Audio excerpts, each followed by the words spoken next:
যার চাহনিতেই এত মায়া জড়ানো আছে, তাকে আদর না করে কি করে থাকা যায় বলো বন্ধুরা? নমস্কার বন্ধুরা, কেমন আছো তোমরা সবাই? আশা করছি সকলে খুব খুব খুব ভালো আছো। আমিও তোমাদের আশীর্বাদে খুব ভালো আছি। সকলকে স্বাগত অনার জগতে। মেলার প্রাঙ্গণে আমার সবথেকে যে স্টলটা বেশি পছন্দ হয়েছিল, এখন আমি সেই স্টলেই বসে আছি।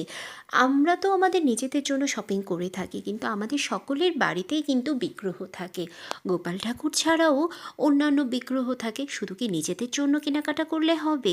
সেই ছোট ছোট সোনা সোনা বাবুদের জন্য, অন্যান্য বিগ্রহের জন্য তো শপিং করা প্রয়োজন।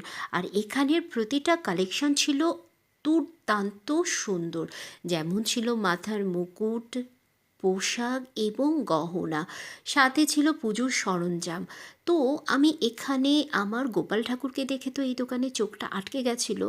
তারপর দাদার সাথে কথা বলার সাথে সাথে তার সমস্ত কালেকশন আমাকে বের করে দিয়েছে, আর আমি প্রত্যেকটা কালেকশন দেখছি। আর আমার কাছে যেই জিনিসটা সুন্দর লেগেছিল, এই মুকুটটা, কারণ ময়ূরের পাখা ছিল, ময়ূর ছিল, তারপর ছিল কাঁসার বাটি ছিল, পাথরের বাটি ছিল।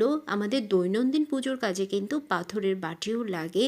এই মুকুটটাও আমার কাছে দুর্দান্ত লেগেছে। আর সব থেকে ভালো লেগেছিল তাদের পোশাকগুলো। প্রতিটা জিনিস কিন্তু দাদাদের কারখানায় তৈরি করা হয়।